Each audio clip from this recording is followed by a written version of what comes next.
লা ইস্তাখিরুনা সাআতাও ওয়ালা ইস্তাগদিমুন। কোরআন শরীফ যদি সত্য হয়, কোরআনের একের পর এক তথ্য আলোচনা রাখবো আপনাদের সম্মুখে। তবে একটা কথা মাথায় রাখতে হবে, কালকের 4 জন মরেছে খবর আছে। জন ছেলে কজন মরেছে? 4 জন। ট্রেনে ঝুলছে ঈদ মোবারক ঈদ মোবারক, পোস্টার মাথায় লেগে চিৎ। বারবার করে সতর্ক করে দেই, পড়ে গেল। আপনারা শুনেছেন আমাদের ক্যানিং লাইনে। এরপরে মোটর বাইক অ্যাক্সিডেন্ট করে আমাদের ওই হগলডুগরির ওই রাস্তায় একজন মরে গেল, জওয়ান ছেলে। আল্লাহু আকবার। আমি মাইকে নিষেধ করেছি চাঁদ রাতে। কোথায় জলসা ছিল?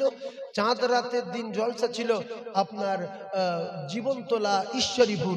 ঈদের দিনে জলসা ছিল কোথায়? ঈদের দিনে জলসা ছিল 4 নম্বর গোরানবোস ঘাটে। এখন কোথা থেকে আসছি? কেল্লা থেকে আপনাদের এখানে এসেছি। এই কথাটা কেন বললাম? এই যে কজন বসে আছি, আল্লাহর কসম আমাদের প্রত্যেকের নামের লিস্ট মালাকুল মউতের হাতে উঠে গেছে। কারণ সবে বরাতের রাতে লিস্ট তৈরি হয়। আমরা যারা এখানে বসে আছি, এই লিস্টে কার নাম উঠে আছে আমাদের কারো জানা আছে? বাপ, আপনি সুস্থভাবে রাস্তা দিয়ে হেঁটে যাচ্ছেন, অনেক লোক বলে যে তো ভদ্রভাবে মোটরসাইকেল চালায়, ও পড়লো কি করে, ঠ্যাংটা ভাঙলো কি করে, ও তো পড়া ছেলে না, খুব আস্তে যায়, লোকে এসে মেরে দেবে। কথা বুঝতে পারছেন না? কারণ ওর মোটরসাইকেলের হ্যান্ডেলের উপরে আজরাইল বসেছিল, আর আজরাইল এসে টুক করে ঘুরিয়ে দিল, আপনার ধাক্কা লাগলো, মাথাটা নিয়ে ইটে ঠুকে দিল, আপনি মারা গেলেন।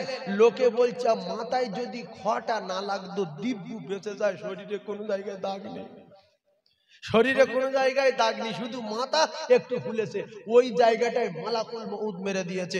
যে রসিলায় তোরে আমি নিয়ে নেব। আমার যুবক বন্ধুদের বলছি, আল্লাহর কসম কোটি কোটি নিয়ামতে আল্লাহ ডুবিয়ে রেখেছে, একটা ভাড়া চাইনি, শুধু আল্লাহ চায় বান্দা আমি তোদের প্রত্যেক দিন 5 বার করে ডাকছি, আমার ডাকে সাড়া দিয়ে যদি আমার বাড়ি এসে তোদের দাবিগুলো বলিস, আমি আল্লাহ সব দাবি পূরণ করব। জোরে বলো। আচ্ছা, আল্লাহর ক্ষমতা বেশি না আমাদের ক্ষমতা বেশি? না, এইটা 100-র ভিতরে 95টা মুসলমান, এদের বিশ্বাস নেই যে আল্লাহর কোনো ক্ষমতা আছে। কারণ হলো একটা মানুষ, একটা বাপের উদাহরণ দেই। বাপ যদি ছেলের ডাকে কচি, এই শোন, তুই যেমন ভালোবাসি, বিশাল ভালোবাসি, একটু পানি দে, দেবো না, বাজারে যা, যাবো না, বাপ মুকুট মেরে মেরে ফেলে দেবো না তুমি। ভাইরা আমার, সব মিলিয়ে আল্লাহর কাছে 100 ভাগ দয়া নাই, আল্লাহর কাছে 200 ভাগ দয়া নাই। আমি বোঝানোর জন্য বলছি, আমার আল্লাহর কাছে কত কোটি কোটি গুণ দয়া মায়া আছে, আমি বলে শেষ করতে পারবো না। তবে বোঝানোর জন্য একটা কথা বলছি, আমার আল্লাহর কাছে দয়া আছে 100 ভাগ, আর ওই 100 ভাগ দয়ার ভিতর থেকে তামাম পৃথিবীর সমস্ত মখলুকের দিয়েছে 1 ভাগ। এতে সরকুকুর, বাঁদর, ছুঁচো, ইঁদুর, হাঁস, মুরগি, ছাগল, ভেড়া, বকরি, এমনি করে তামাম পৃথিবী যত মখলুক আছে সবার 1 ভাগ। ওর ভিতরে মানুষেরও দিয়েছে ওই 1 ভাগের ভিতরে আল্লাহর কাছে রয়েছে 99 ভাগ। তাই বাপ 5 বার ডেকে ইট মারছে, 6 বার ডেকে বাটকারা ছেলে মারছে, 8 বার ডেকে তেজ্য পুত্র করছে। আল্লাহ বলে, বান্দা আমি আমার বান্দার প্রত্যেক দিন 5 বার করে ডাকি, 5 বার করে ডাকি, 5 বার করে ডাকি। ওরা আসে না, ওরা পেশাব করে, পানি লায় না, আজান হলে মসজিদে যায় না, দোকানে বসে থাকে, ক্যারাম বোর্ড খেলে, গালাগালি করে, হাঁকা চেল্লা করে। আমি আল্লাহ তবু ওদের দিকে তাকিয়ে রয়েছি, পঙ্গু করে দেইনি, জবান বন্ধ করে দেইনি, অবল করে দেইনি। আমি আল্লাহ ওর পঙ্গু লুলো করে দেইনি। আমি আল্লাহ রাব্বুল আলামিন ওর অন্ধ করে দেইনি। আমি তাকিয়ে আছি দয়াময়, যদি একটাবার আমার বাড়ি এসে বলে, আল্লাহ গো আমি ভুল করেছি, অন্যায় করেছি, আর করব না, আমি আল্লাহ ওর তামাম জীবনের গুনাহ খাতা মাফ করে দিয়ে আমি আল্লাহ আমার কুদরতি কোলে তুলে নেব। জোরে বলুন। তাহলে আল্লাহ কবার ডাকছে বাপ? একটু কথা বলেন। 5 বার বাপ ডেকেছে, 5 বার। বাপ যদি ছেলের 5 বার ডাকে, ছেলে যদি না শোনে, না আসে, কথা যদি না শোনে, বাপ রেগে যাবে না খুশি হবে? রেগে যাবে। এইবারে একটা ছোট্ট মিসাল দেই। আমরা জেনাখোর, আমরা অনেকে আছি মদখোর, তারিখোর, সুদখোর, আলটেলা, বন্ধনখোর, এটা খোর সেটা খোর। সব খবর আল্লাহ জানে না? জানে না? এখন আল্লাহ মালিক আমাদের উপরে রেগে আছে না নাই? এইবারে 6 নম্বর সোনাখালী আর একটা 4 নম্বর সোনাখালী। এই 6 নম্বরের আর 4 নম্বরের দুটো ছেলে ঘুষি করছিল। একজনের নাক উবড়ে গেছে আর একজনের দাঁত ভেঙে গেছে। গ্রামের লোক দেখতে পেয়ে দুজনকে ছাড়িয়ে দিয়েছে। 6 নম্বর সোনাখালীর ছেলে বলছে, তুই যদি জীবনে 6 নম্বরে আসিস আমি তোর মাথা কেটে নেব। 4 নম্বরের ছেলে বলছে, তুই যদি 4 নম্বরে যাস তোর মাথা কেটে নেব। এখন দুজনা ভয়তে কেউ কারুর বাড়ি যায় না। হঠাৎ করে 6 নম্বরের ছেলেটা, ও তো বাজারে যেতে হবে, বিরাট বিপদে পড়েছে। এখন বলছে মাথা কেটে নেবে নাকি? শুনেছি নিজে মুখ দিয়ে বলেছে মাথা কেটে লাইলি ওর বাড়ি যাই বলে সোজা এসে ওর বাড়ি এসে বলছে আসসালামু আলাইকুম। ও দেখে বলছে, উরি তুই আমার বাড়ি? দাঁত সব ভেঙে গেছে, দাঁত গালে নেই। তো বলছে তোর বাড়ি এসছি মরবো বলে, কারণ তুই নাকি দায় ধাত দিয়ে রেখেছিস। তাতে মার মার দে, মেরে দে। ও মারবে? ও তখন দাঁড়িয়ে দাঁড়িয়ে বলছে যে তুই শুধু আমার বাড়ি আসবি বলে বেঁচে গেছিস। ও কি বলছে? তুই শুধু আমার বাড়ি আসলি বলে বেঁচে গেছি, রাস্তায় যদি দেখা হতো তোর মাথা ঘাট থেকে নামিয়ে দিতাম। আল্লাহু আকবার। ও তখন বলছে যে তাহলে আমি যাই ভাই, বাজারে যাবো, বহুদিন যাইনি ভাই, 1 মাস হয়ে গেছে। তা বলছে বস। গিন্নির বলছে এই চা করে দে। দেখেন যার মাথা কেটে দেবে তার চা করে দিচ্ছে। আমরা সুদখোর, গাঁজাখোর, জেনাখোর, চোর, মদখোর, পাত্তাখোর, হাঁড়িয়াখোর, আমরা যদি আল্লাহর বাড়ি যাই, যে আল্লাহ আমাদের উপরে রেগে আছে। এত খোর, এত খোর। রাতের খোরের খবর আল্লাহ জানে, দিনের খোরের খবর আল্লাহ জানে, দিঘার খবর আল্লাহ জানে, বকখালির খবর আল্লাহ জানে, মাঠের খবর আল্লাহ জানে, কুঁজির খবর আল্লাহ জানে, ক্যালভার্টের ভেতর খবর আল্লাহ জানে, স্কুলের সিঁড়ির খবর আল্লাহ জানে। ও কলিজার টুকরারা রে, এত অন্যায় করেছি, আল্লাহ আমাদের উপরে বিরাট রেগে আছে। দুনিয়ার মানুষ কুকুর, হাঁস, মুরগি, ছাগল, ভেড়া, বকরির সবার যদি 1 গুণ থাকে, আল্লাহর কাছে 99 গুণ আছে।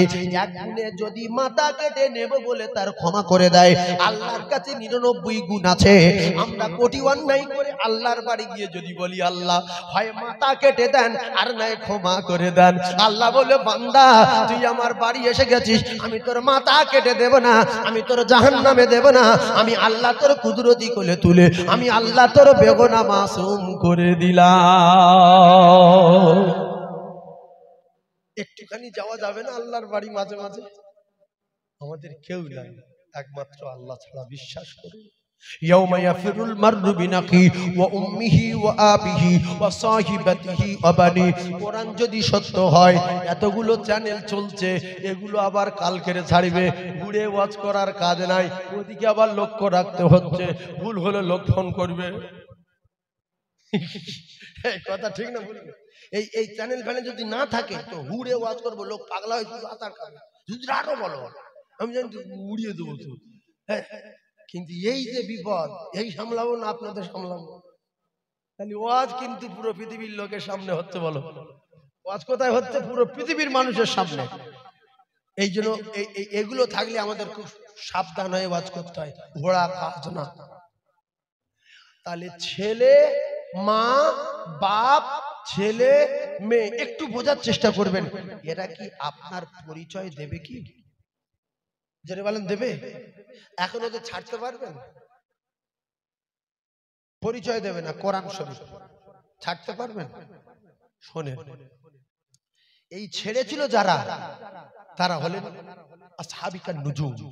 তারা কারা? আসহাবিকান নুজুম। খুব গভীর ভাবে কথাটা বোঝার চেষ্টা করবেন। বিআইহিম ইক্তিদাইতু বিহি, ভালো করে বোঝেন। আচ্ছা, আমরা যে কজন আছি, জীবনের চেয়ে বেশি রাসূলুল্লাহর একজন ভালোবাসি, হাত তুলে দেখাতে পারবেন? সবাই এই কথাটা আল্লাহ এই যে বলেছি আল্লাহ দেখেছে না দেখেনি? হাত তুলেছি, দেখেছে। আমি কিন্তু এখন ওয়াজ বুলবুল শুরু করিনি, দরুদও পড়াইনি, নাহমাদু ওয়া নাস্তাইনু শ্রদ্ধা ভাজন সভাপতি যে বলতে হয় তো নাকি? বলতে হয় না, হয় না? তারপর কিছুক্ষণ দরুদ শরীফ পড়ে দেয়, কিচ্ছু বলেছি কেন? উঠে পর ওয়াজ ধরেছি কেন সেটা আমি জানি, আমার আল্লাহ জানে। দরুদ পড়াইলে সব চলে যাবে, বুঝতে পারলি? সেই জন্য আমি এলাকার সন্তান হয়ে আপনাদের হাত ধরে করে দুটো পায়ে ধরে বলছি, কিছুক্ষণের মধ্যে চূড়ান্ত গতিতে ওয়াজ হবে। কারণ প্রত্যেকটা জিনিস মেশিন স্টার্ট দিলে কিছুক্ষণ ডুক ডুক ডুক ডুক ডুক করে তারপরে স্টার্ট দেয়। প্রত্যেকটা মেশিনই আমার মেশিন আস্তে আস্তে করে শুরু করতে করতে করে যখন ফুল ফুল শুরু হয়ে যাবে আর তখন ঠেকান যাবে, একটু পরে শুরু হবে। তো একবার দরুদ পড়ে আর শুরু করব। আপনারা দরুদ পড়বেন একবার, রহমত পাবেন কটা? 10টা। ওয়াহিদাতান, একবার। সাল্লাল্লাহু আলাইহি ওয়াসাল্লাম 10টা। বলুন সুবহানাল্লাহ। চিল্লে বলেন সুবহানাল্লাহ। একবার তাকবীরে ধ্বনি দেন, নারে তাকবীর। আল্লাহ এই মাহফিলকে কবুল করেন, বলেন আমিন। আর একটু জোরে বলেন আল্লাহুম্মা আমিন। নারে তাকবীর। সেকেন্ডে ঈমানদার, সেকেন্ডে বেঈমান। এর তত্ত্ব শুনেন। একটা ছোট্ট কথা বলি দরুদ পড়ার আগে। ধরুন রাসূলুল্লাহ বলেছে, তোমার মায়ের চেয়ে বেশি, তোমার বাপের চেয়ে বেশি, তোমার ছেলের চেয়ে বেশি আমার ভালোবাসতে হবে। আচ্ছা, এটা কি রাসূলুল্লাহর বানানো কথা? একটু কথা বলেন। আপনারা সবাই দিল থেকে বলছেন বানানো কথা না তো? আল্লাহ বলেছে আমার দোস্তর সমস্ত কথাগুলো আমার বলা কথা। আমার দোস্ত একটা কথা বানায়নি, একটা কথা বানায়নি। এখন এখানে যদি আমরা রাসূলুল্লাহকে ছেলে মেয়ের চেয়ে বেশি ভালোবেসে থাকি, ছেলে মেয়েকে বেশি ভালোবেসে থাকি, তাহলে ছেলের যদি 1 বিঘা জমি দেই, নবীর দিতে হবে 24 কাঠা, 2-3 কাঠা করে বেশি দেবো, কারণ যার বেশি ভালোবাসি তার বেশি দিতে হবে। এইবারে তখন আপনারা বলবেন যে আমি এ ধর্মই নেই, নবী এমনি ভালোবাসি কিন্তু জমি জায়গা দেওয়া যাবে না। না, ভালোবাসি। তাহলে এটা সত্য কথা বলছি না মিথ্যা কথা বলছি? না, মিথ্যা কথা। ভালোবাসি ছেলের চেয়ে বেশি, তাহলে ছেলের 1 বিঘা, নবীর 1 বিঘা 5 কাঠা। এইটা হলো সত্য কথা। এটা সত্য কথা না? কিন্তু ভালোবাসি মুখে, দিলে জায়গা দেই না। ভালো করে বুঝবেন। এরপরে ছেলের চেয়ে বেশি ভালোবাসেন নবী, ভালো করে বোঝেন। ছেলের চেয়ে যদি বেশি ভালোবাসেন, তাহলে রাসূলুল্লাহর কথা মতো আপনার ছেলের যদি 1 কাঠা জমি দেন, নবীর 2 কাঠা, আর আপনার ছেলের যদি 1 বিঘা দেন, নবীর 1 বিঘা 5 কাঠা, আর আপনার ছেলের যদি 1 লাখ টাকা দেন, নবীর দিতে হবে 1,10,000। আর যদি বলেন এরকম কেউ করেছে, এ তো মনে মনে প্রশ্ন হয়তো। ভালো করে বোঝার চেষ্টা করুন, কে কে করেছে কে না করেছে, একটুখানি বোঝার চেষ্টা করুন। আবু জেহেল রাসূলুল্লাহর বাড়ির গায়ে বাড়ি। ও মুসলমানের ছেলেরা, যুবকেরা, জওয়ানেরা, এক গ্রামের লোক, এক পাড়ার মানুষ, একই জায়গায় থেকে একজন হলো পৃথিবীর 1 নাম্বার ইমানদার, আর একজন হলো পৃথিবীর শ্রেষ্ঠ বেঈমান। ওই বেঈমানটার নাম আবু জাহেল, আর পৃথিবীর 1 নাম্বার ইমানদারের নাম হযরতে সিদ্দিক আকবর রাদিয়াল্লাহু তাআলা আনহু। একবার জোরে বলুন সুবহানাল্লাহ। রাসূলুল্লাহর স্ত্রী, প্রথম স্ত্রী যিনি, তিনি হলেন হযরতে মা খাদিজাতুল কুবরা রাদিয়াল্লাহু তাআলা আনহা। রাসূলুল্লাহ বলেছেন, আমার খাদিজা तमाम পৃথিবীর 1 নাম্বার। আরো একবার জোরে বলুন সুবহানাল্লাহ। এদিকে রাসূলুল্লাহ সাহাবী আবু বকর সিদ্দিক 1 নাম্বার, ওদিকে রাসূলুল্লাহর স্ত্রী খাতুনে জান্নাতের মা ফাতেমা तमाम পৃথিবীর 1 নাম্বার। ফাতেমার মা, মা খাদিজা तमाम পৃথিবীর 1 নাম্বার। এদিকে জান্নাতের 1 নাম্বার খাতুনে জান্নাত ফাতিমা, আর ওদিকে জান্নাতের 1 নাম্বার, জান্নাতের নাম্বার 1 খাতুনে জান্নাত ফাতিমার 2 কলিজার টুকরা। একজনের নাম ইমাম হাসান, অপরজনের নাম ইমাম হুসাইন রাদিয়াল্লাহু তাআলা আনহুমা। এই দুজনা হলো জান্নাতের জওয়ানদের সরদার হবে। আর এই দুজনের মা রাসূলুল্লাহ বলেছেন সমস্ত জান্নাতি নারীদের সরদারিনী হবেন। আর এই সরদারির মা হযরতে মা খাদিজাতুল কুবরা तमाम পৃথিবীর এক নাম্বার। দুনিয়ার জমিনে বেঁচে থাকতে থাকতে আল্লাহ পাক খাদিজার জন্য আল্লাহর জান্নাতে বাড়ি বানিয়ে দিয়েছিলেন। ঘরের সংবাদ রাসূলুল্লাহ দিয়ে দিয়েছে যে তোমার জন্য আল্লাহর জান্নাতে বাড়ি তৈরি হয়ে গেছে। আর কিতাবের ভিতরে এসেছে মা খাদিজাকে আমার আল্লাহ পাক সালাম বলেছিলেন পৃথিবীর জমিনে। জোরে বলুন সুবহানাল্লাহ। কায়দা কি? কায়দা করা খুলে নাও। যারা এরকম হলো কি করে? এরা এরকম হলো কি করে? এ লোকটা ভ্যান চালাতো, চারতলা বাড়ি করলো কি করে? তারপর শুনলো যে একটা ব্যবসা করে, ওই ব্যবসাটা করে আমার নিজের চারতলা বাড়ি করার ইচ্ছা জাগে না জাগে না? জোরে বলে যে আমার সামনে ভ্যান চালাতো, চারতলা বাড়ি করলো কি করে? ওই ব্যবসা আমি করব। বুঝতে পারছেন না? দেখছে মুদিখানার দোকান চালিয়ে গ্রামে 1 কোটি টাকার মালিক, আমার তো 50 লাখ হবে। মেরিও পাশে মুদিখানার দোকান খুলেছে, খুলেছে না খুলেছে? বলছে অটো চালিয়ে 2 তলা বাড়ি করেছে, আমার ছেলের অটো কিনতে হবে, আমার তো 1 তলা হবে। তাহলে ইমানদার পৃথিবীর 1 নাম্বার যে হয়েছে কি করে? তিনি যদি পৃথিবীর 1 নাম্বার হয়, আমরা তো 1000 নাম্বারের ভিতরে একজন হতে পারবো। সেইটা আমি বলবো, ভালো করে বোঝার চেষ্টা করবেন। আপনারা শিক্ষিত মানুষ, জ্ঞানী মানুষ, বুদ্ধিজীবী, কি করে আবু বকর সিদ্দিক পৃথিবীর 1 নাম্বার হলো? আর কি করে মায়েদের ভিতরে মা খাদিজাতুল কুবরা পৃথিবীর 1 নাম্বার হলো? কি করে খাতুনে জান্নাত ফাতিমা জান্নাতের 1 নাম্বার হলো? ও মুসলমানেরা, যুবকেরা, জওয়ানেরা, আমরা যদি তাদের স্মরণ করতে পারি, রাসূলুল্লাহ জানিয়েছেন বিআইহি মিক্কিদাইতু মিহদিদাইতু, তোমরা হেদায়েত পেয়ে যাবে, গ্যারান্টি গ্যারান্টি গ্যারান্টি। জোরে বলো, আরো জোরে বলুন সুবহানাল্লাহ। একবার চিল্লে তাকবীরে ধ্বনি নারায়ে তাকবীর, আর একবার দরুদ শরীফ আল্লাহুম্মা জোরে সাল্লি আলা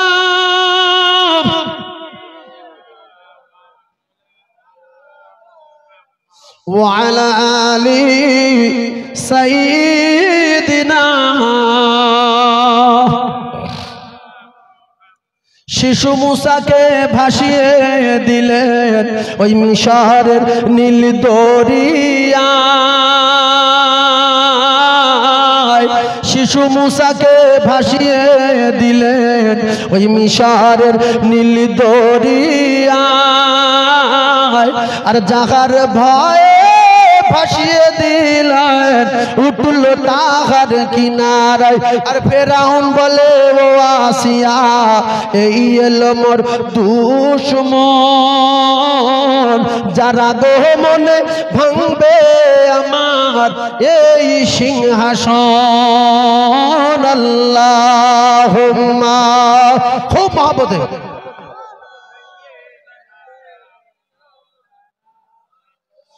وعلى آله।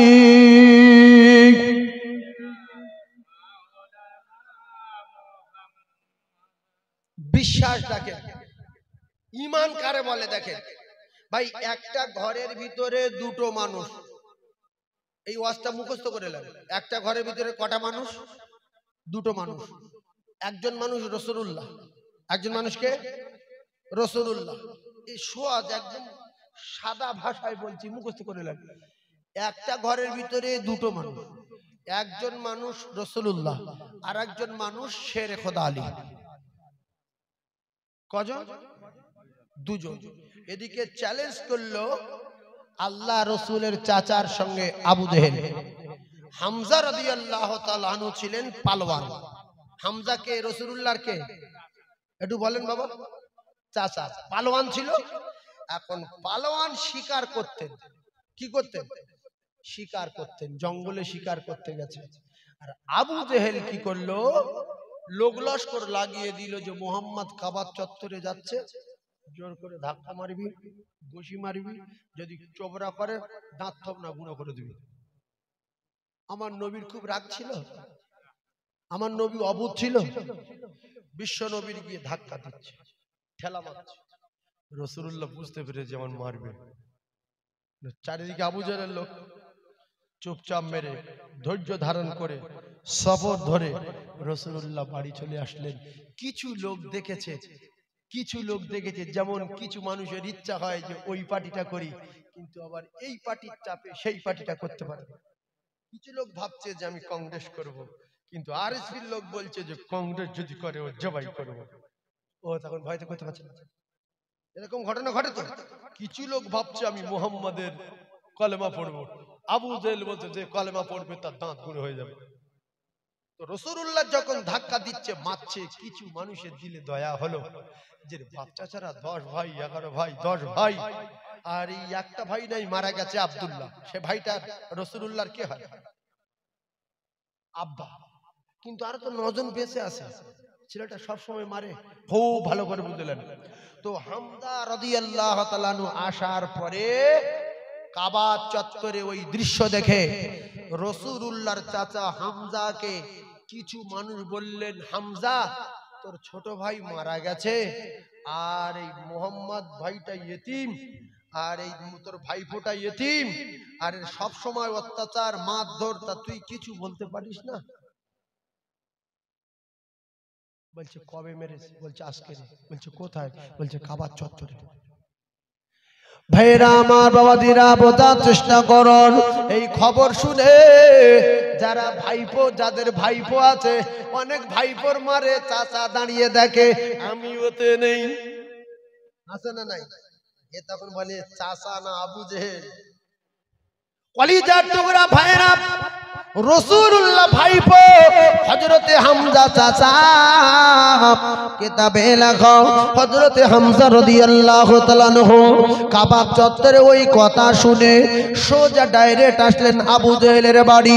আর আবু জেহেলের বাড়ি আর রাসূলুল্লাহর বাড়ি খুব বেশি দূরত্ব হলে 10 থেকে 15 হাত তফাৎ, 10 থেকে 15 হাত দূরে।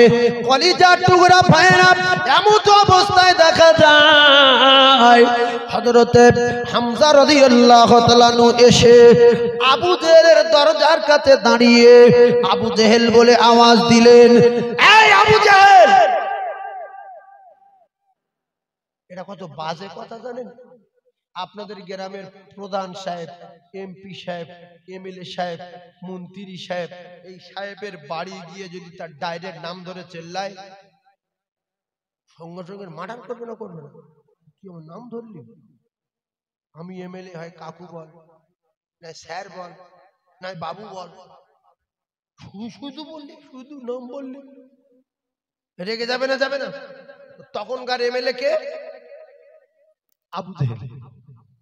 স্যার বলে, মন্ত্রী, নেতা, আরে ডাইরেক্ট আবু জেহেল। আবু জেহেল বললে চিল্লে উঠেছে কেন? বড় কষ্ট লেগেছে যে আমার ভাইপো সব সময় মারে। ও তো রাগের চোটে আমার নাম ধরে মক্কায় চেল্লায় কে? কার এত বড় হিম্মত? হামজা বলল, আবু জেহেল বেরিয়ে আয়। আর সেই শিকার করা তীর ধনুক সব হাতে, বেরিয়ে আয়।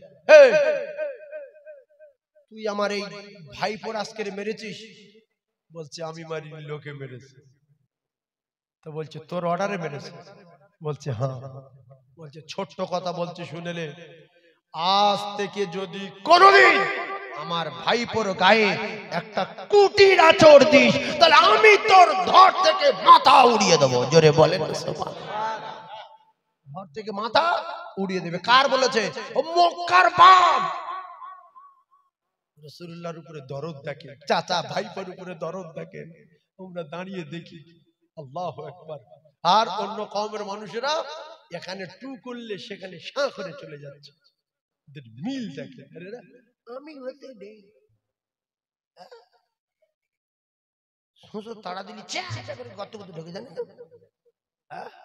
যারা মুনাফিকি করে রাসূলুল্লাহর সঙ্গে যুদ্ধে যায়নি, চিটিংবাজি করে, আল্লাহ পাক এদের লানত আর আল্লাহ পাক এদের গজব দিয়ে শেষ করে।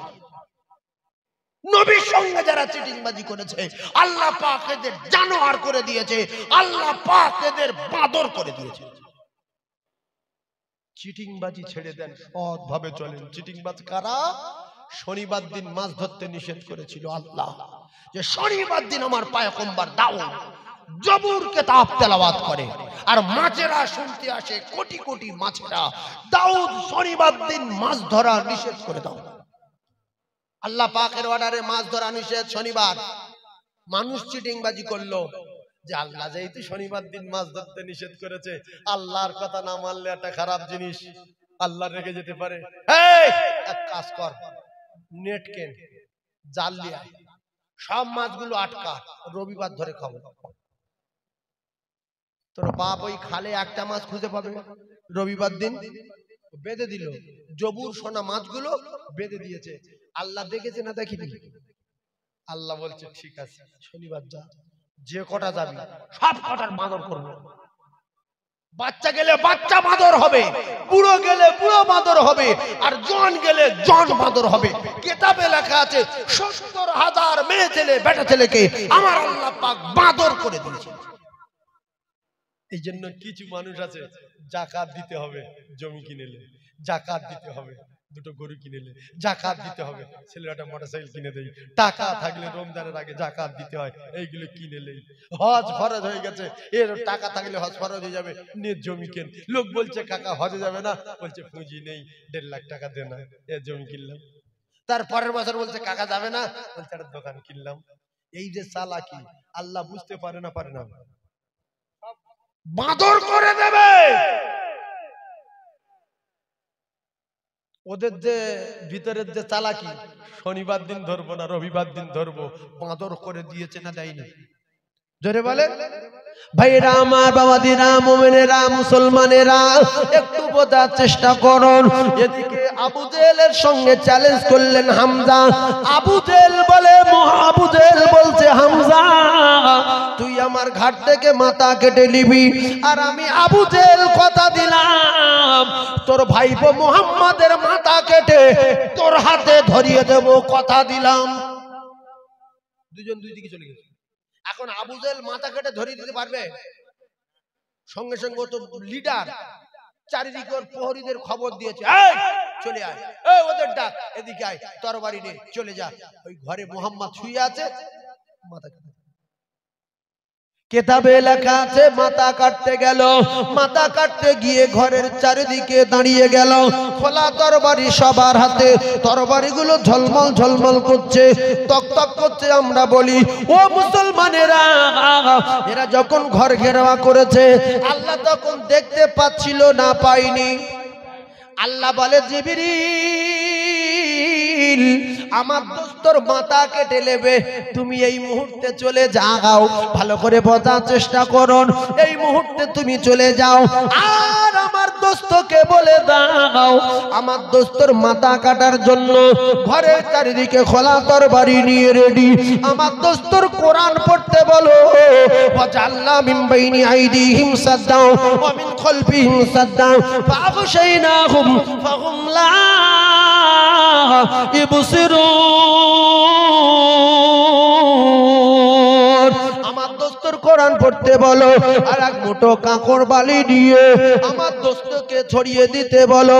জিবরিল বললেন ইয়া রাসূলুল্লাহ, ওরা ঘরের চারিদিকে খোলা তরবারি নিয়ে রেডি, আপনার মাথা কেটে নিয়ে আপনার চাচার হাতে ধরিয়ে দেবে। ইয়া রাসূলুল্লাহ, আপনি কোরআন শরীফের আয়াত পড়েন আর ঘরের ভিতরে কাঁকড় বালি নিয়ে ছড়িয়ে দেন। রাসূলুল্লাহ বললেন জিবরিল, ওরা তো ঘরের বাইরে, আমি ঘরের ভিতরে কোরআন আয়াত পড়ে কাঁকড় বালিগুলো নিয়ে ছড়িয়ে দেব, কিন্তু ওদের চোখে পৌঁছাবে কি করে? আল্লাহর জিবরিল বললেন ইয়া রাসূলুল্লাহি, আল্লাহ পাক বলে পাঠিয়ে দিয়েছেন আমার দোস্ত শুধু ঘরের ভিতরেই ছড়িয়ে দেবে, আর আমি আল্লাহ আমার দায়িত্ব হলো ঘরের বাইরে কাফেরদের চোখে পৌঁছে দেওয়া। রাসূল ছড়িয়ে দিলেন, ঘরের বাইরে কাফেরের চোখ ভর্তি হয়ে গেল। ভাই কারোর চোখে যদি বালি পড়ে ও আর তাকাতে পারবে? বলছে পালানো যেন দেখ, আরে আল্লাহ দেওয়া বালি এত সহজ কথা বুঝাচ্ছেন না? এইবার ঠেলতে ঠেলতে ঠেলতে ঠেলতে হঠাৎ করে একটু চোখটা পরিষ্কার হয়ে গেছে। রসুল তো চলে গেছে, রসুল চলে গেছে। এইবারে রাসূলুল্লাহ বলছে আলী ঘরের ভিতরে শুয়ে পড়ো, দেখছো তো চারিদিকে তরবারি নিয়ে আমার মাথা কেটে নেবো বলে আবু জেহেলের সেনাবাহিনীরা চারিদিকে ঘিরে নিয়েছে। তুমি এক কাজ করো বাবু, তুমি আমার এই চাদরটা গায়ে দিয়ে আর আমার বিছনায় শুয়ে পড়ো, আমার মাথা কাটবে, আমি চলে যাচ্ছি, তুমি এখানে শুয়ে পড়ো, সকালবেলা আমানতের মালগুলো নিজে হাতে বন্টন করে দিও। ওই আমরা হলে কেউ ওই ঘর ভিতরে শোবো? কি বলবো যে আপনি বলেন কি, আপনার মাথা কেটে নেবে আর আপনি ফালাচ্ছেন, আর আপনার রুমাল আমার গায়ে, তার মানে শিওর আমার মারু। ও ঢুকলে তো রাসূলুল্লাহর রুমাল দেখে তো মারবে। হযরত আলী বললেন, ইয়া রাসূলুল্লাহ জান, আমি ঘরের ভিতরে একা। ভালো করে বিশ্বাস ঈমান কারে বলে দেখেন, ঘরের ভিতরে আলী কাররামাল্লাহু ওয়াজহাহু একা, আমরা হলে কেউ দাঁড়াতাম না। ও মুসলমানেরা, রাসূলুল্লাহ বেরিয়ে গেলেন, আর রাসূলুল্লাহ বেরিয়ে যাবার সময় একবার কাবার দিকে তাকায় আর একবার সামনের দিকে তাকায়। ওরে কাবারে কাবা, আমি বিদায়, আমি বিদায়, আমি বিদায়, আমি বিদায়। ওরে কাবা, বিশ্ব নবী একবার কাবার দিকে তাকায় আর একবার সামনের দিকে তাকায়, শুধু জন্মভূমির মায়ায় আমার দয়ার নবী, নূরের নবী মক্কা ছেড়ে চলে যায়, আর জন্মভূমির মায়ায় নবী বারে বারে ফিরে যায়। আল্লাহর নবী রওনা হয়ে গেলেন, মাঝখানে সিদ্দিক আকবরকে ডাকলেন, ঘটনা জানেন। ওখান থেকে রাসূলুল্লাহকে সঙ্গে আবু বকর সিদ্দিককে সঙ্গে নিয়ে আল্লাহ রাসূল চলে যান গারে সুরে। কিন্তু একটা চমৎকার ঘটনা, রাসূলুল্লাহ যে গারে সুরে গেছে এরা জানতে পারলো কি করে? এদের চোখে তো বালি ছিল। আসলে ব্যাপারটা হলো, রাসূলুল্লাহর হাতে কেউ যদি সকালবেলা হাত দিয়ে মোসওয়া করতো, তার হাত থেকে সন্ধ্যা পর্যন্ত খুশবু বার হতো। আর রাসূলুল্লাহ যদি কোনো রাস্তা দিয়ে হেঁটে যেত, ওই রাস্তা থেকে মিশকে আম্বারের মতো খুশবু জারি হতো। আর রাসূলুল্লাহর গায়ের খুশবু তামাম পৃথিবীর যত মানুষ আছে, তামাম পৃথিবী যত নবী আছে, সমস্ত নবী সমস্ত মানুষের খুশবু আলাদা, আর আমার নবীর গায়ের খুশবু আলাদা। তাই রাসূলুল্লাহ যে রাস্তা দিয়ে যেতেন ওই রাস্তায় খুশবু জারি হতো। এরা রাসূলুল্লাহর গায়ের খুশবু শুকে শুকে বলতে, এই দিক দিয়ে খুশবু আসছে, এই দিক দিয়ে খুশবু যাচ্ছে। এই করে করে কমপ্লিট গুহার মুখে পৌঁছে গেল। আর এদিকে আলী কাররামাল্লাহু ওয়াজহাহু ঘরের ভিতরে একা। এরা ঘরের ভিতরে ঢুকেছে, নবী চলে গেছে জানে না। ঘরের ভিতরে ঢুকে বলছে, মার কে শুয়ে আছে? শুয়ে আছে কে? আলী না, নবী শুয়ে আছে। কারণ হ্যাঁ, এই হলো বস চাদর মার। বলছে মারবি তো দেখে মার, দেখে মার। কে কি আছে? বালিশ মারবি না কম্বলে মারবি না মানুষই মারবি? দেখ কাপড় তুলে দেখিয়ে তো আলী রে। আরে মুহাম্মদ কই? বললো ছেড়ে দে, চল। সকাল হয়ে গেছে। আলীকার বললো যে ছেড়ে দিল। সকালবেলা কিছু সাহাবায়ে কেরাম এসে আলীকে বলছে, আলী আজকে রাত্রে ঘুম হয়েছিল? ঘুম হবে কি? ঘুম ঘুমিয়েছে শোনেন। আলী কাররামাল্লাহু ওয়াজহাহু বললেন, আজকে রাতে আমি এত সুন্দর ঘুম ঘুমিয়েছি, ইতিপূর্বে কোনোদিন এত সুন্দর ঘুম ঘুমাতে পারি না। বলছে কেন? সে রাতে রাসূলুল্লাহর মাথা কাটার কথা, সেই রাতে নবী বাড়ি নাই, নবীর চাদর গায়ে দিয়ে শোয়া, ঘুম তো হওয়ার কথা না। হযরত আলী কাররামাল্লাহু ওয়াজহাহু বলেছিলেন, আল্লাহর নবীর মুখ দিয়ে শুনেছি, নবী বলেন, যখন তুমি বাজারে যাবে মনে করবে শেষ যাওয়া, যখন তুমি মাঠে যাবে মনে করবে শেষ যাওয়া, যখন তুমি খানা খাবে মনে করবে শেষ খাওয়া, যখন তুমি শুয়ে পড়বে মনে করবে শেষ শোয়া, যখন তুমি দোয়া করবে মনে করবে শেষ দোয়া। ও কলিজার টুকরারা, কিন্তু আজকের আল্লাহর নবী বলে গেছে, আলী ঘুমিয়ে যাও। সকাল হয়ে যাবে আর সকালবেলা আমানতের মালগুলো নিজে হাতে বন্টন করে দেবে। তাই রাসূলুল্লাহর কথা সত্য, আজকে রাতে আমি মরবো না, আমার কেউ মারতে পারবে না। রাসূলুল্লাহ বলেছে সকাল হয়ে যাবে আর আমার আমানতের মাল বন্টন করতে বলেছে। আমি যদি মারা যাই তাহলে আমানতের মাল বন্টন করার পরে আল্লাহ বলে, এই কথাটা সবার মাথায় ঢোকেনি। কথা বুঝতে পেরেছেন? রাসূলুল্লাহর কথা এত সত্য, এত সত্য, রাসূল বলেছে সকালবেলা আমানতের মাল বিলি করবে। তাই রাসূল অন্য সময় বলতেন এই শোয়া শেষ শোয়া, আর আজকের বললো সকাল হবে। জোরে বলুন। সেই জন্য আমি নিশ্চিন্তায় ঘুমিয়ে গেছি, আমার সকাল হবেই হবে। এরকম বিশ্বাস আমাদের একজনের আছে নাই? যদি থাকতো এই মুহূর্তে জমি বিক্রি করে টাকার বস্তা নিয়ে বলতাম তোদের মাদ্রাসায় কি লাগবে বল, কারণ এই মাদ্রাসাটা নবীর ঘর, আমি জমি বিক্রি করে এনেছি, দুতলা করবি, হ্যাঁ, পাথর লাগাবি, হ্যাঁ, পুট্টি করবি, সব আমি করে দিলাম, কারণ শুধু জান্নাতের বিনিময়ে। জোরে বলো, আর জোরে বলুন। ছেলের দিলে পাবেন না, মেয়ের দিলে পাবেন না, আর আপনার জামাত দিলে পাবেন না, কিন্তু রাসূলুল্লাহ দিলে আল্লাহর কসম জান্নাতে পাবেন। ভাইরা আমার, বাবাদিরা, একটু বোঝার চেষ্টা করুন। আল্লাহ নবীর সাহাবী শেরে খোদা আলীর বিশ্বাস দেখলেন, এরপরে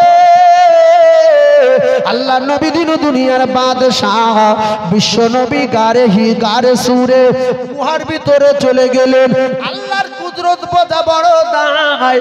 মাকড়সায় আল্লাহর কথা শোনে, কবুতর পায়রা আল্লাহর কথা শোনে, তামাম মখলুক আল্লাহর কথা শোনে, গাছ আল্লাহর কথা শোনে, মাছ আল্লাহর কথা শোনে, পানি আল্লাহর কথা শোনে, সবাই আল্লাহর কথা শোনে। ইউনূস নবী মাছের পেটে শুনেছেন 40 দিন ছিল, কিন্তু মাছ আল্লাহর কথা শুনেছে না শোনেনি? কিন্তু খেয়েছে কি?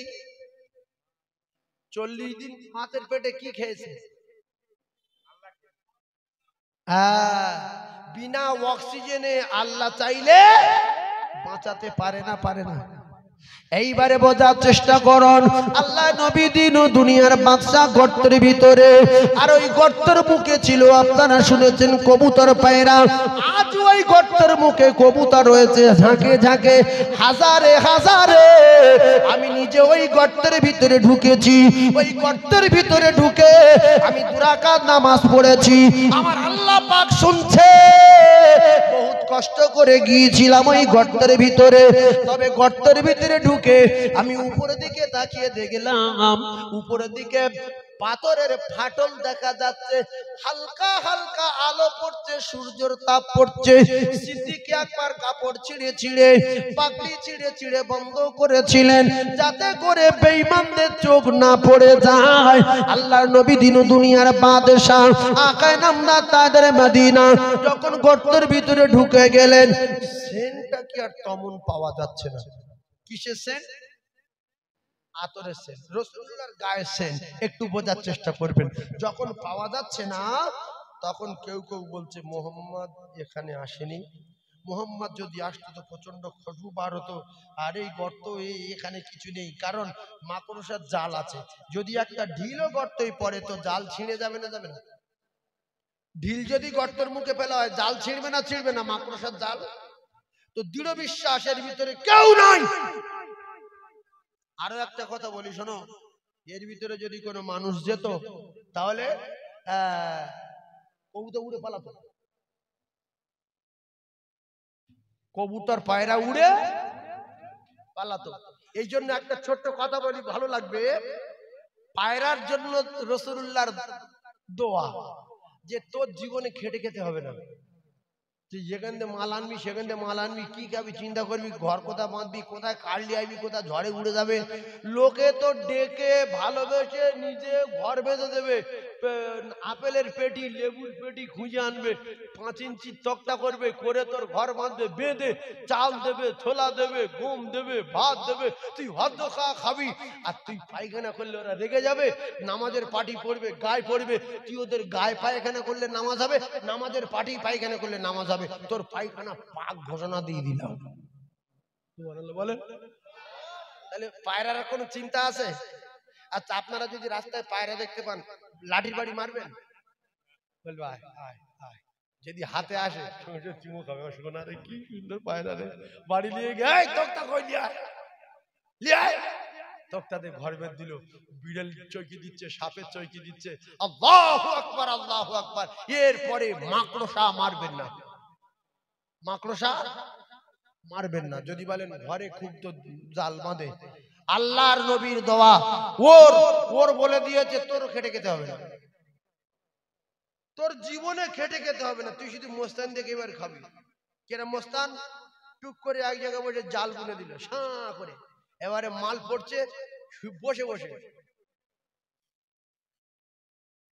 দেখছে খুব বিয়াড়া করছে, পাক দিচ্ছে, দিয়ে ওখানটা পস, কিছুক্ষণ পরে খাচ্ছে।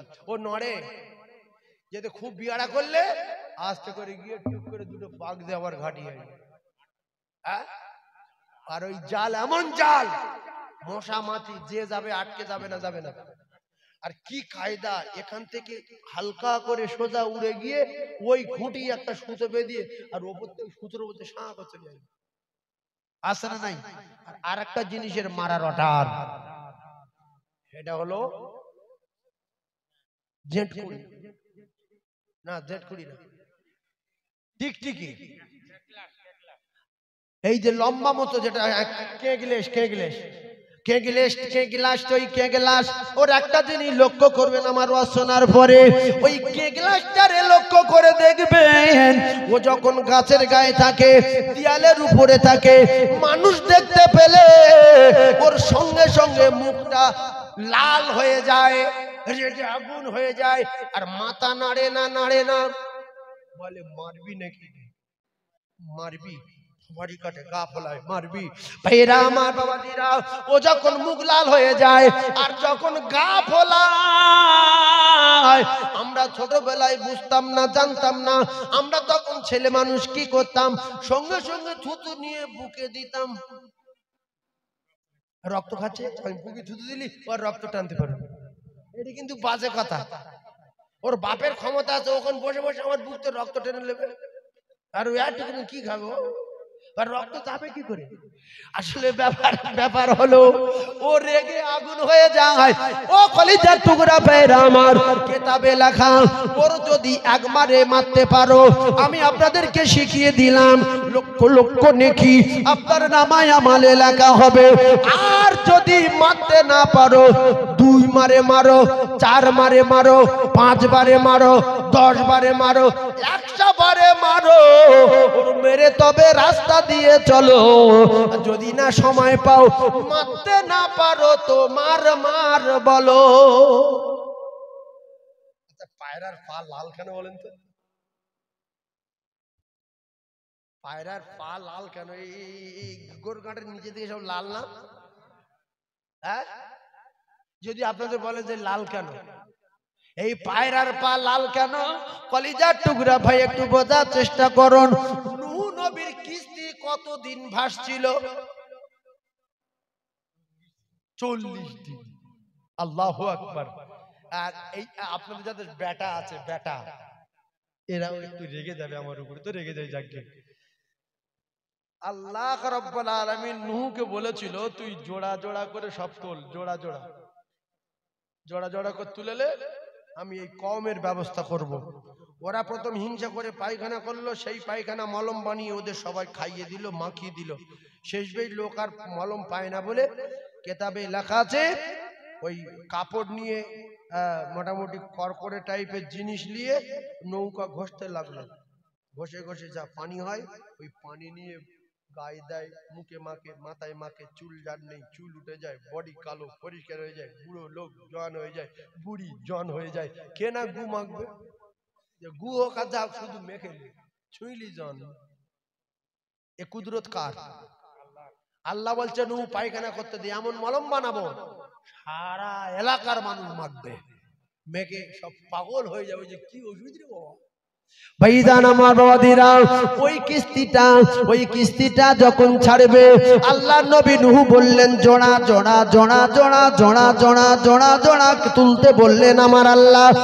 আর জোড়া জোড়া তোলার পরে বেটার বলছিল বেটা উঠে আয়, বেটা উঠে আয়, বেটা রে চলে আয়।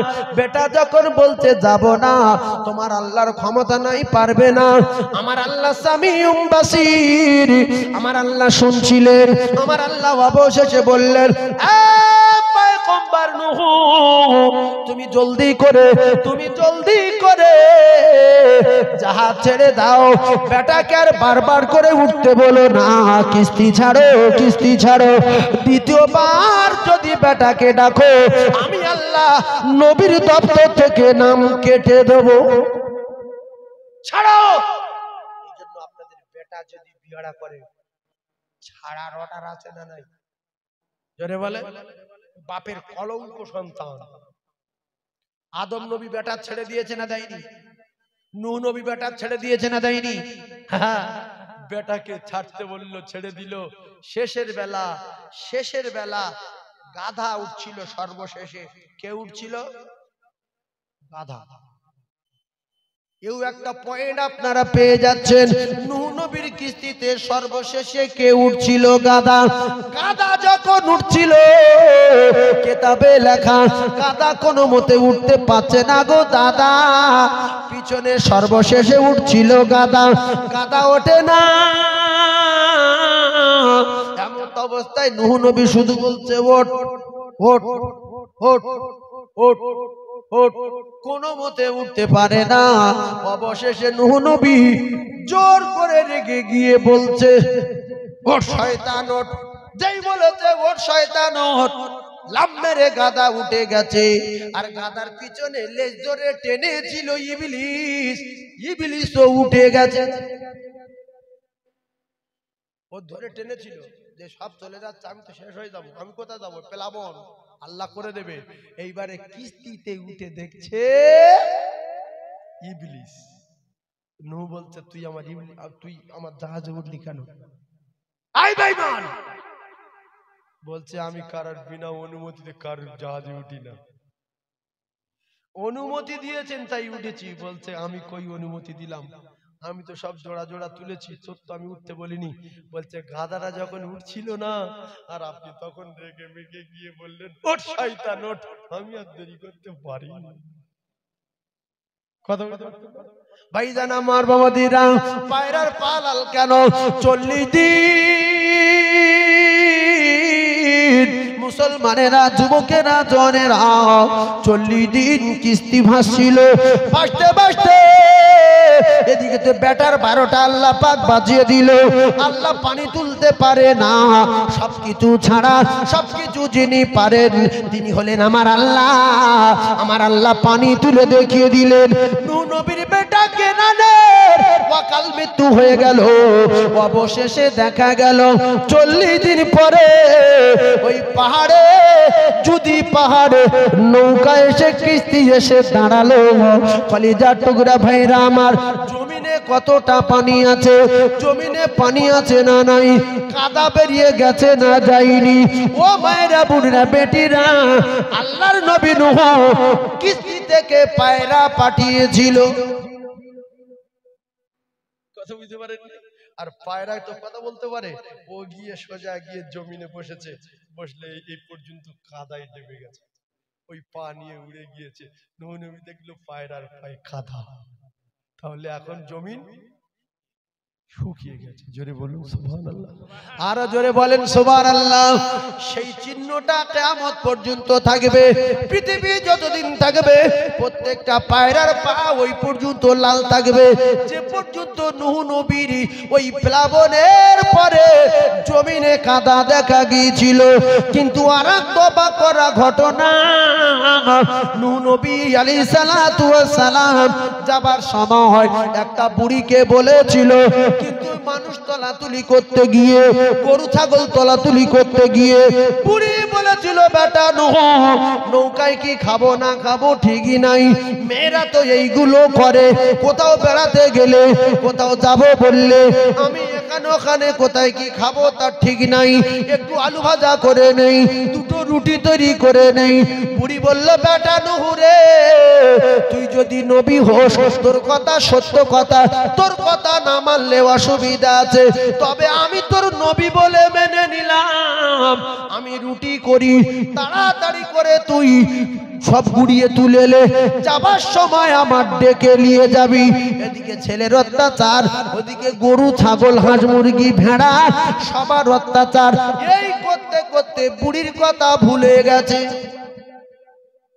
বুড়ির কথা ভুলে গেছে। আরে আল্লাহু আকবার, আল্লাহু আকবার।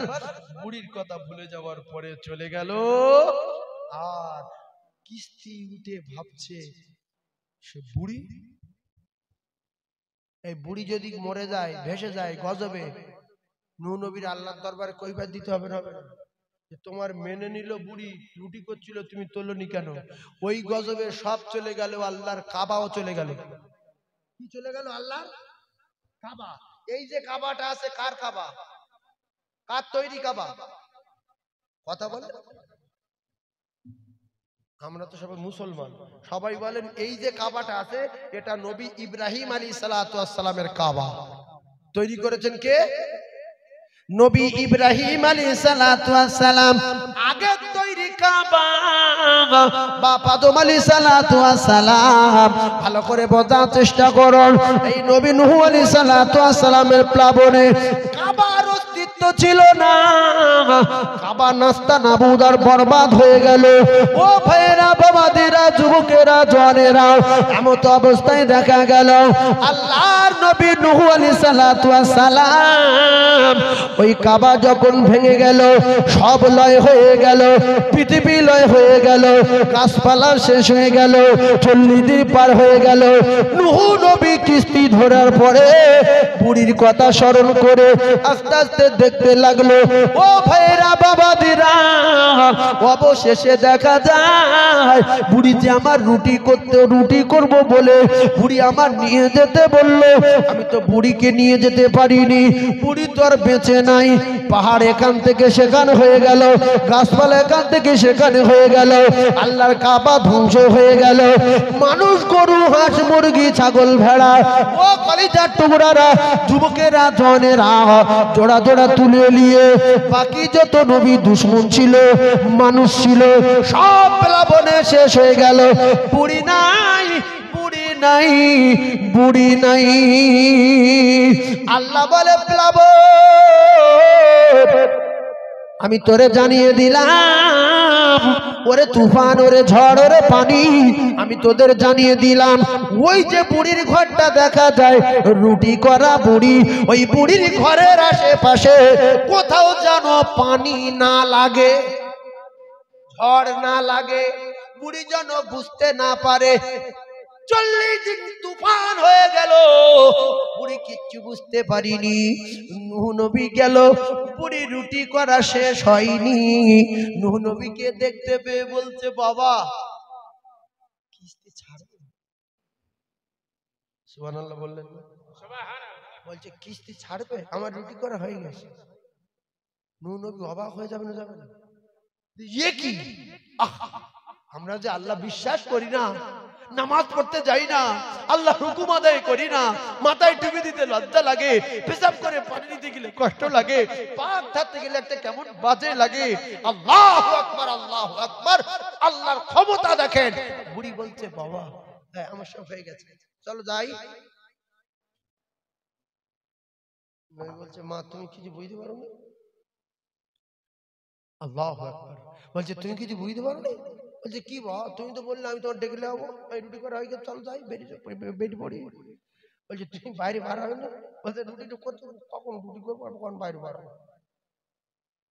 এই জন্য 100 বছর আল্লাহু আকবার, আল্লাহু আকবার। আল্লাহর নবী আউকাল্লাযী মাররা আলা খরিয়াতিন ওয়াহিয়া খাবিয়াতুন আলা উরুশিয়া ক্বালা আন্না ইহয়ি হাদিল্লাহু বা'দা মাউতিহা ফামাতাল্লাহু মিআতাম ফানজুর ইলা তুআমিকা ওয়া শারাবিকা লাম ইয়াতাসান্না ওয়ানজুর ইলা হিমারিকা ওয়া লিনাজলাকা ওয়ালিজাতিকা মুসলমান। হযরত নবী শুআয়ব আলাইহিস সালাতু ওয়াস সালাম। আল্লাহু আকবার, আল্লাহু আকবার। আল্লাহ নবী বলেছিল আল্লাহ আমি মুর্দাকে জীবিত করে আর জীবিত থেকে মুর্দা করে, আল্লাহ আমি একটু দেখতে চাই। আল্লাহর কোরআন কি বলতে বোঝার চেষ্টা করুন। আল্লাহ সেকেন্ডের ভিতরে মানুষকে মৃত্যু দিয়ে 100 বছর পরে আবার 1 সেকেন্ডের ভিতরে জীবিত করতে পারে। আল্লাহ পাক মুহূর্তের মধ্যে এসার সময় আল্লাহর নবীকে নিয়ে 7 আসমান ঘুরিয়ে জান্নাত জাহান্নাম দেখিয়ে আল্লাহ পাক আবার পৃথিবীর জমিনে পাঠিয়ে দিতে পারে। পারে না? পারে না? জোরে বলেন ভাইজান আমার বাবাদিরা, আল্লাহ নবী আল্লাহ নবী আল্লাহ নবী এমনি করে দেখা গেল আল্লাহ নবী মুর্দা জীবিত দেখবো বলে আমার আল্লাহ পাকের কাছে বললেন। আমার আল্লাহ পাক আল্লাহ নবীকে আমার আল্লাহ পাক পাহাড়ের পদদেশে যেতে বললেন। ও ভাইরা বাবাদিরা, মুহূর্তের মধ্যে আরাম করতে করতে ঘুমিয়ে গেলেন। 100 বছর পার হয়ে গেল, আল্লাহ নবী ঘুমিয়ে 100 বছর পরে আমার আল্লাহ পাক জীবিত করে দিলেন। ও মায়েরা বোনেরা বেটিরা, সেকেন্ডের ভিতরে আমার আল্লাহ পাক 100 বছর পার করে দিতে পারে। 100 বছরের ভাত তরকারি আমার আল্লাহ গরম রাখতে পারে। 100 বছরের ভাত তরকারি আল্লাহ চাই গরম রাখতে পারে। তিনি এমন কুদরতওয়ালা, সবকিছু ছাড়া সবকিছু যিনি পারেন তিনি হলেন আমার আল্লাহ। এমত অবস্থায় দেখা গেল হযরত নবী নূহ আলাইহিস সালাতু ওয়াস সালাম কি করলেন? এমত অবস্থায় বুড়িমাকে বললেন, বুড়িমা একটু বাইরে পার হও মা। নূহ নবীর কথা শুনে বুড়িমা বাইরে পার হয়ে দেখছে কোন গাছপালা আছে? কথা বলেন, কোন ঘর বাড়ি আছে? বলছে আমি কোথায়, আমি কি চিনতে পারছি না বাবা। বলছে দুনিয়া শেষ হয়ে গেছে, প্লাবন হয়ে গেছে মা। বলছে কোথায়, আমি কিছু বুঝতে পারিনি, আমি কোথায় আসলাম? হযরতে নবী নূহ আলাইহিস সালাতু ওয়াস সালাম তখন একের পর এক ঘটনাগুলো বলতে শুরু করলেন। ও মা গো মা, যারা আল্লাহকে বিশ্বাস করে নাই, যারা আল্লাহর নবীকে মেনে নাই, আমার আল্লাহ পাক তাদের এইরকম ভাবে প্লাবন থেকে বাঁচায়, গজব থেকে বাঁচায় মা। আমি সমস্ত প্রাণী জোড়া জোড়া তুলে নিয়ে আমি নবী নূহ, ও বুড়িমা তোমার কথা ভুলে গিয়ে আমি চলে গিয়েছিলাম জাহাজ ছেড়ে। এখন দুনিয়ালয় হয়ে গেছে, দুনিয়া গান্নি করে গজব হয়ে সব শেষ হয়ে গেছে। ও বুড়িমা, আমি তোমার জন্য দোয়া করতেছিলাম, তোমার খোঁজে আমি আসলাম। আমি যদি বুড়িমাকে না পাই আমি আল্লাহর দরবারে কি কইফা দেব? ও বুড়িমা, আমি এসে দেখতে পাই তুমি এখনো রুটি বানাচ্ছ, তুমি কিছু জানো না। ও বুড়িমা, একমাত্র বাঁচিয়েছে আমার আল্লাহ। জোরে বলুন সুবহানাল্লাহ। ভাইরা আমার বাবাদিরা, শেষের বেলা আল্লাহ আল্লাহ করলে হবে না। ফেরাউন যখন শেষের সময় মুসা নবী পেরিয়ে গেল, ফেরাউন যখন সাগরের তলায় হাবুডুবু খাচ্ছিল, পাপের রাস্তা বলে উঠেছিল, কেতাবে লেখা, তখন ফেরাউন মেনে নিয়েছিল। আমি মুসাকে মেনে নিলাম, আমি মুসার খোদাকে মেনে নিলাম। আল্লাহ বলে আর হবে না, বহুদিন তোরে বোঝাচ্ছিলাম, আমি তোর কাছে পয়গম্বর পাঠালাম, আর লাইন নাই। নমরুদকে আল্লাহ শেষ করে দিল, হামানকে আল্লাহ শেষ করে দিল, কারুনকে আল্লাহ শেষ করে দিল, সাদ্দাতকে আল্লাহ শেষ করে দিল, আবরাকে আল্লাহ শেষ করে দিল, আবু জেহেলকে আল্লাহ শেষ করে দিল। ও কলিজার টুকরারা, ইন্নাল্লাহা লা ইহিব্বু মান কানা মুখতালান ফাখুরা। এজন্য কোরআনে পাকে পরিষ্কার করে বলা আছে, অহংকার যারা করে, তাকাব্বুরি যারা করে, আমার আল্লাহ পাক অহংকার তাকাব্বুরি মোটেই পছন্দ করেন না। তাই আমি আপনাদের হাতে ধরে বলি, বেটার অহংকার করবেন না, ব্যবসার অহংকার করবেন না, জমি জায়গার অহংকার করবেন না, বংশের অহংকার করবেন না, ইমানের অহংকার করবেন না, যোগ্যতার অহংকার করবেন না। হযরতে সিদ্দিক আকবর রাদিয়াল্লাহু তাআলা আনহু পৃথিবীর 1 নাম্বার হওয়ার পরে আল্লাহর কাছে বলতেন, আমার আল্লাহ, আমি যদি ঘাস হতাম, বকরিতে আমার খেলিত, আমার হিসাব দিতে হতো না। হযরতে জিন্নুরাইন উসমান গনি রাদিয়াল্লাহু তাআলা আনহু পৃথিবীর 1 নাম্বার জান্নাতের টিকিট পাওয়ার পরে কেতাবে লেখা প্রত্যেক দিন কবরের কাছে গিয়ে কাঁদতেন, এত কান্না কাঁদেন কবরের কাছে গিয়ে, চোখের পানি টোপে টোপে দাড়ি মোবারক ভিজে যেত। রাসূলুল্লাহর সাহাবী জিন্নুরাইন প্রত্যেক দিন কবরের কাছে গিয়ে কাঁদতেন। আর আজকাল দেখা যায় কিছু কিছু মৌলবী, তাদের নাম মৌলবী, নাম মাওলানা নামে খ্যাত, কবর জিয়ারত করতে নিষেধ করে, কারণ কবর জিয়ারত করতে গেলে আমার যেতে হবে, তাই বলতে কবর জিয়ারত চলবে না। এরা হলো মুখুর লিডার, এরা জাতির কলঙ্ক। এই যে ইউটিউব চলছে, এরা জাতির কলঙ্ক, আলেম নামের কলঙ্ক, মুখ্য, কিচ্ছু জানে না। কবর জিয়ারত চলবে না। তুমি কি জাহান্নামের সম্রাট? এই আল্লাহ পাক বলেছে, আল্লাহর কসম, আল্লাহ নিজেই বলছে, তুমি তোমার মা বাপের জন্য দোয়া করো আর ছোটবেলার কথা মনে করো, আর তোমার মা বাপ কবরে কত অসহায়, এই কথা মনে করে আমি আল্লাহ আমার কাছে দোয়া চাও, আমি আল্লাহ তোমার দোয়া কবুল করব, আর তোমার মা বাপের কবরে আযাব নাজাত দেব। জোরে বলুন। প্রত্যেক শুক্রবার হাদিস পাক এসেছে কবর জিয়ারত করার কথা। প্রত্যেক কিবার বললাম? শুক্রবার। যারা বসে শুনছেন একটা কথা শুনবেন, মাওলানা ডাকবেন না, ও অজুহাত দেখাবেন, গ্রামের লোকের ডাকবেন না, আমার সময় নেই। আপনি কিচ্ছু জানেন না, আরবি বোঝেন না, বোঝার দরকার নেই। আল্লাহ বাংলা ভালো বোঝেন, আরবি ভালো বোঝেন? আরবি না, সব বোঝেন। আল্লাহ সব বোঝে না, বোঝে না? তো আল্লাহ রাব্বুল আলামিন সব ভাষা বোঝে, সাপের, ব্যাঙের, মাছের, গাছের, সবার। আমরা বাংলা বলি, কবরের কাছে যাবো, গিয়ে বলবো কুল হু আল্লাহু আল্লাহু সামাদ লাম ইয়ালিদ ওয়া লাম ইউলাদ, যেরকম জানি আলহামদুলিল্লাহ বিল গায়রি মাগদুবি ওয়ালাদ দালিন, কুল আল্লাহু আল্লাহু সামাদ লাম ইয়ালিদ ওয়া লাম, কিছু না জানি বিসমিল্লাহির রহমানির রহিম, লা ইলাহা ইল্লাল্লাহু মুহাম্মাদুর রাসূলুল্লাহ। এই লা ইলাহা ইল্লাল্লাহ মুহাম্মাদুর রাসূলুল্লাহ বলে সওয়াব হয় না, হয় না? এটা বলবেন। আলহামদুলিল্লাহ সূরা জানি না, কুলু সূরা জানি না, কবরের কাছে গিয়ে বলবো লা ইলাহা ইল্লাল্লাহু মুহাম্মাদুর রাসূলুল্লাহ, আর কিছু জানি না।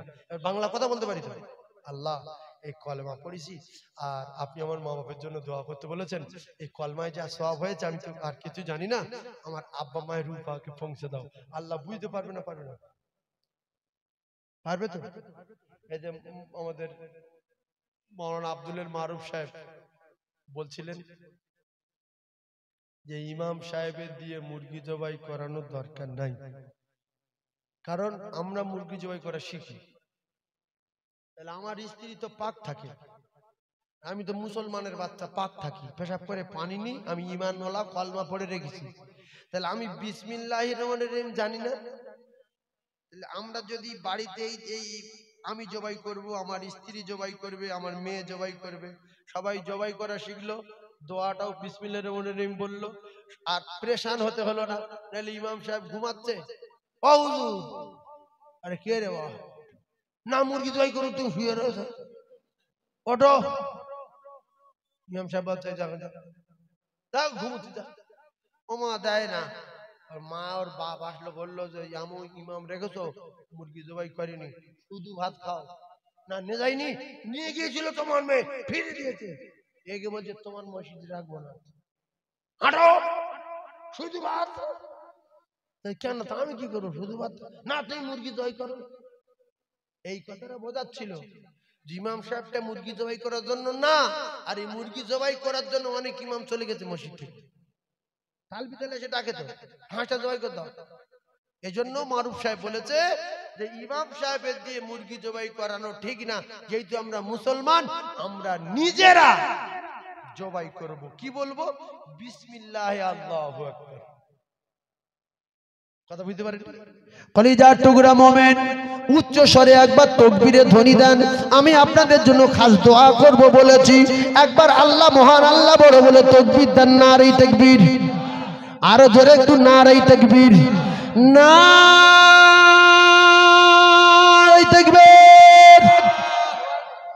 মা বাপের কথা সারা জীবন শুনেছেন, আমি আর বলবো না।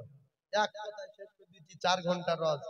মা বাপ এত পাওয়ারফুল, মা আর বাপ এরা সুদ খাবে, মদ খাবে, গাঁজা খাবে, নামাজ পড়বে না, চুরি করবে, ডাকাতি করবে, কোরআন মানবে না, আল্লাহ মানবে না, কারুর মানবে না। ওই মা বাপের হ্রাস করা জোরে বলেন যাবে না।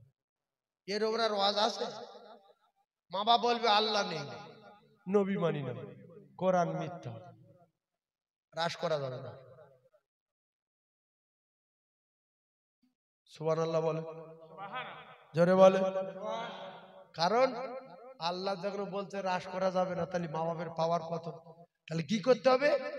আল্লাহ বললেন নরম ভাষায় মিষ্টি কথায় ওদের বোঝাও, যদি না বোঝে বিচার আমি করব, তুমি তোমার মা বাপের মারতে পারবে না। শুনলেন? অনেক মুখ্য আছে, তুমি নামাজ পড়বে না, তোর ভাত দেবো না, তুই মানুষ। শোনেন, মার বাপের এত পাওয়ার, আল্লাহু আকবার, আল্লাহু আকবার। পৃথিবীর জমিনে যত আল্লাহর ওলি, যত পীর আছে, যত আলেম ওলামা আছে, সবাই একদিকে হয়ে যদি দোয়া করে, এদের দোয়া কবুল হতে পারে, নাও পারে। রাসূলুল্লাহর জবানে বলেছে, মা যদি সন্তানের জন্য হাত তোলে 7 আসমান ভেদ করবে, আল্লাহ পাকের আরশে আজিমে যাবে।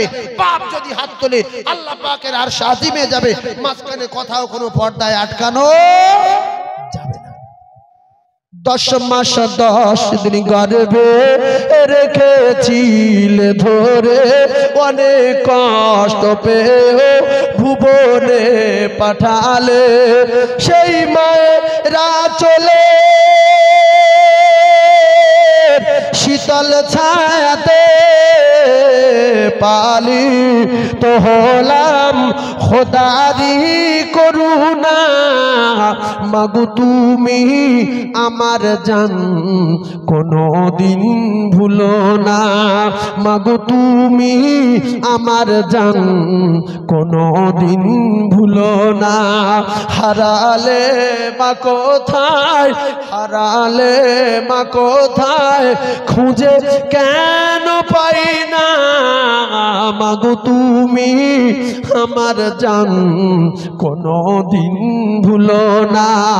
যে মায়ের কদম তলায় জান্নাত পাওয়া যায়, সে মায়ের ব্যথা দিলে সব কিছুই তার ক্ষয়ে যায়।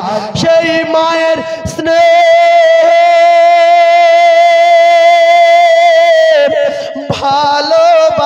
ভালোবাসার হয় না তুলনা, আর কোনো দিন হবে না।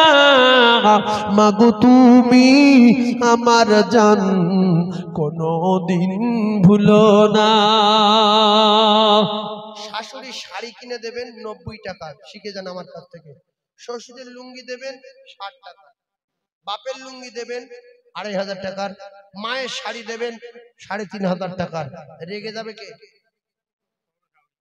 কথা বলেন। শ্বশুর আর শাশুড়ি বলছে, ও বাপ, এই কার, এই লুঙ্গি কার? বলছে আব্বা তোমার। কত লেছে? 65 টাকা। 65 টাকা। ও 65, এই এটা কার? শাশুড়ি শাড়ি। কত? 95 টাকা। আচ্ছা, বলছে ভাত খেয়ে দিচ্ছি? বলছে চ। শাশুড়ি বলছে আল্লাহ, আমার জামার মাথায় বাস ফালো, আমার মেয়ে ছাড়িয়ে নেব। এ মানুষ না, আর এর বংশ ধ্বংস করো। নিজের মা শুনল, বলছে বিন, এই শোন, তুই না গাড়ি ভাড়া করে মক্কায় যা, মক্কায় গিয়ে আমার ছেলের জন্য বদদোয়া কর, আর আমার সংসারের জন্য বদদোয়া কর। একটা কথা শুনে যা, তোর গালতে ফেকানি ছুটে যাবে, গেঁজা উঠবে, তোর দোয়া কবুল হবে না। শুধু কি বেঁচে আছে দেখে যা, কে বেঁচে আছে দেখ, শাশুড়ির দোয়া কবুল হবে। জোরে বলেন কবুল হবে। তা শাশুড়ির দোয়া কবুল যদি নাও হয়, মায়ের দোয়া যদি কবুল হয়, তো শাশুড়ির 90 টাকা শাড়ি দেওয়া যায় না। তাহলে কি করব? শাশুড়ির যদি 1000 টাকা শাড়ি দেই, মায়ের 1000, শ্বশুরের দেখি 500 টাকার লুঙ্গি দেই তো বাপের 500, দুটো একটা মুক্কু আছে, শ্বশুরের লুঙ্গিটা 450 টাকার, বাপের লুঙ্গিটা 110 টাকার, শাশুড়ির শাড়িটা 2500 টাকার, আর মায়ের শাড়িটা 150 টাকার। মা বলছে বাবা তো শাশুড়ির শাড়িটা এত ওজন, আমারটা এত হালকা। তা বলছে তোমার জ্ঞান নেই, টাকা পয়সা নেই, শাশুড়ি বিদায় করছি বলে ওইটা দামি শাড়ি, তুমি ওই নিয়ে চুপ করে থাকো। মায়ের কলেজা ফেটে যাবে না? যাবে ফেটে যাবে না? যাবে না? এইবারে শাশুড়ি যদি বলে আল্লাহ আমার জামাই যেন মাটি মুঠো করলে সোনা মুঠো হয়, আল্লাহ কি দিলে দয়া, আল্লাহ তুমি কবুল করে নিও আল্লাহ। আর মা বলছে আল্লাহ তুমি আমার দোয়া কবুল করো, আমার 90 টাকা শাড়ি দিয়েছ আল্লাহ, ও যেন মাটি মুঠো করলে সঙ্গে সঙ্গে হাতে গু ওঠে আল্লাহ। গু উঠবে না? উঠবে না? সেজন্য মায়ের কদমের তলায় রাসূলুল্লাহ বলেছে সন্তানের জান্নাত। জোরে বলুন, আরো জোরে বলেন। পৃথিবীর জমিনে নারীদের কদমের তলায়, ওরা হলো মায়ের জাত, ওদের কদমের তলায় আল্লাহর জান্নাত। তাই আল্লাহ পাকের জান্নাত রয়েছে মায়ের কদমের তলায়। মা যদি মদ খায় প্রত্যেক দিন 5 লিটার করে, ওই মায়ের মারা যাবে না, যাবে না, যাবে না। মা যদি বলে কোরআন মানি না, ওই মায়ের মারা যাবে না। মা যদি বলে আল্লাহ মিথ্যা, ওই মায়ের মারা যাবে না, যাবে না, যাবে না। বরং নরম ভাষায় মিষ্টি কথায় মা বাপকে বোঝাতে হবে। তারা যদি না বোঝে বিচার করবে আল্লাহ, সন্তান বিচার করতে পারে না। মুখ্য জম বিশাল নামাজি, তোমার নামাজ তোমার জাহান্নামে চলে যাবে যদি তোমার মা বাপ নারাজ থাকে। আর মায়ের কাছ থেকে দোয়া নিয়ে মাকে খুশি করিয়ে সুন্দরবনে জঙ্গলে যাবে, মা বলবে তোর বাগে ছুঁবে না, ওর বাগে ছুঁইবে না। তার একটা প্রমাণ দিচ্ছি, দাদা হুজুর বড় না মা বড়? কথা বলে না তো।